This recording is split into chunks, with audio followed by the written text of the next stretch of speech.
Good evening and thank you for joining us tonight. As many of you know, today is the anniversary of the assassination of Donald Trump.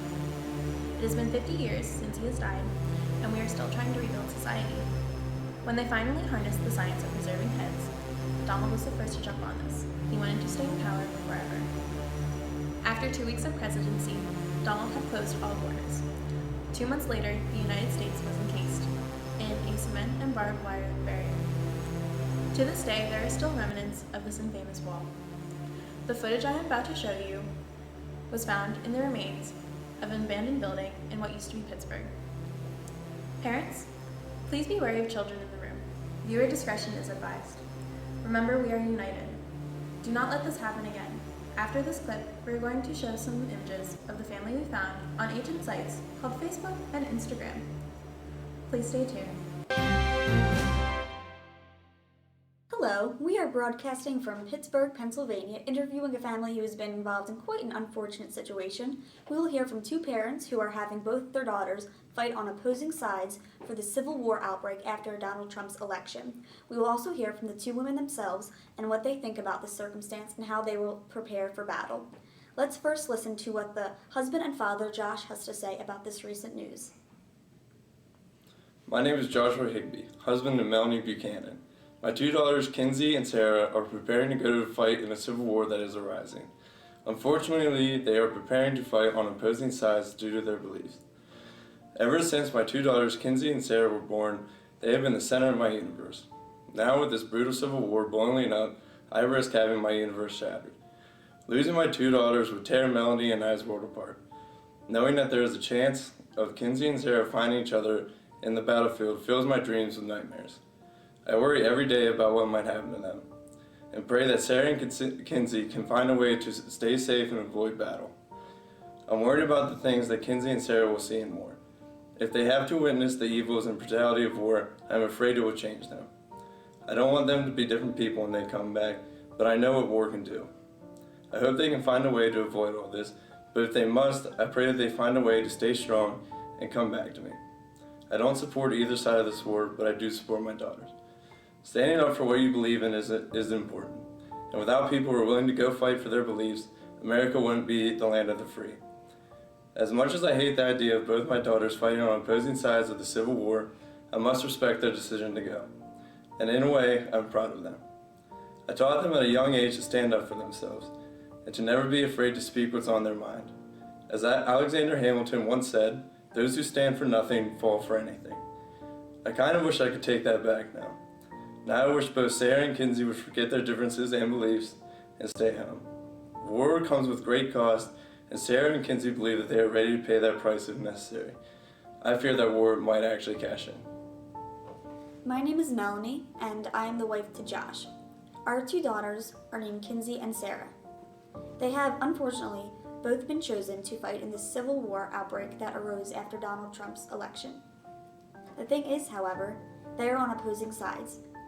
I am altogether anti-war. I think it is a dark, mysterious time for all who are involved in this. I believe there are other outlets a country can use to get what they want without being violent or aggressive. Being a mother to both these girls fighting for opposite sides is earth-shattering.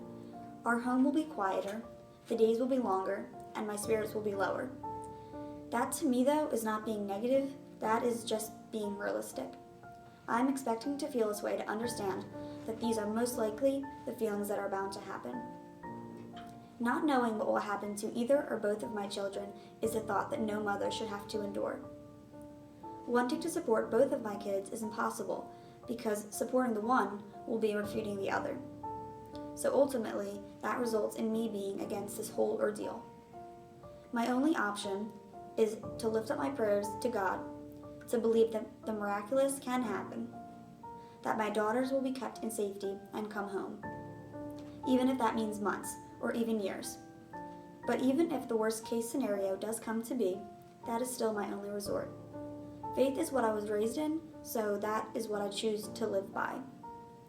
This way, I can find peace and hope in whatever the circumstance may be, even in the darkness, the despair, and at times, the complete hopelessness of war itself. Where do I even start, y'all? My name's Kinsey, and I'm the next Mrs. Trump. Alright, maybe not, but a girl can dream, right? My love and support for this man are unmeasurable. I can't even fathom how one person can be so perfect. Like, you can't tell me you don't want to just run your fingers through that voluminous hair of his. Perfection. But wait, what was the point of this? Alright, y'all wanted me to talk about how I'm going to war with my sis here. Well, let's see. Sarah and I have always been opposites about everything and anything. She's all into that vegan bullcrap, and I'm a lean, mean, meat-eating machine. If God didn't want me to eat animals, he wouldn't have made them so gosh darn tasty. It doesn't surprise me that it would come to this. Now, don't get me wrong, I'm not a happy camper about having to go against my sister in war. I've tried countless times to get her to see the benefits of my views, but I guess she just doesn't want to make America great again. How can you just sit back and watch our country fall to pieces? Don't even get me started on the fact that Sarah thinks I shouldn't have my guns. I love my guns. Which leads me to this. How in the hell is she going to fight a war? Is she going to throw some flowers at me? No. These damn hippies think they can fight. You know, where is my shine? Where is my moonshine? Somebody give me my moonshine. Back to the point. Nobody's giving me my damn moonshine. I don't think she's actually going to fight. That army is just going to wait for a victory to be handed to them, just like they expect everything else. But what they're really going to get is a big FU from some true Americans. USA! USA! I guess we'll just have to see who comes out on top.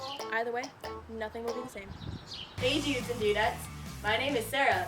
So I just found out I'm going to war against my sister Kenzie. I really don't like the thought of fighting her, but then again, we've always had opposing views and have been polar opposites. She's always been more conservative. With her views, for instance.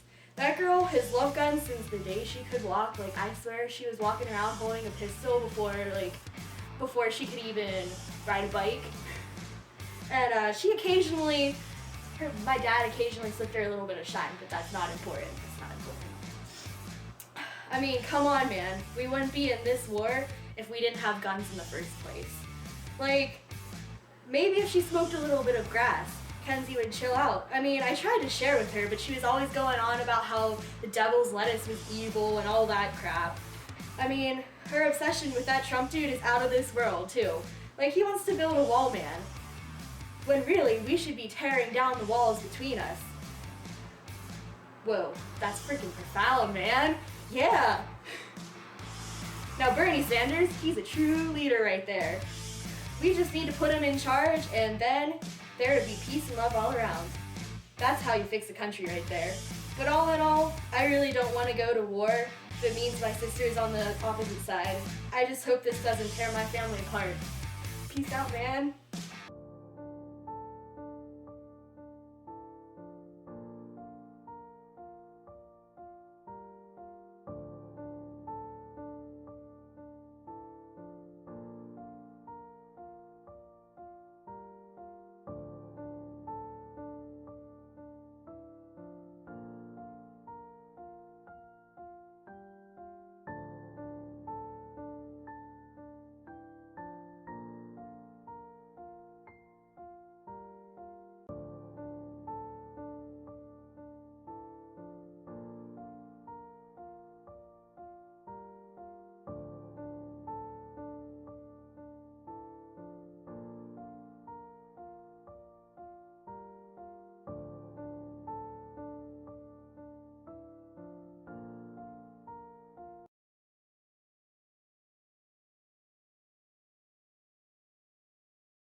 After 2 weeks of his presidency,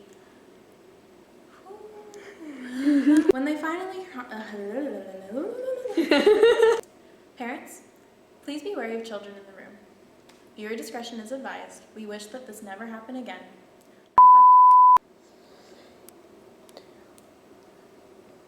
Good evening and thank you for joining us tonight. As many of you know, today is the...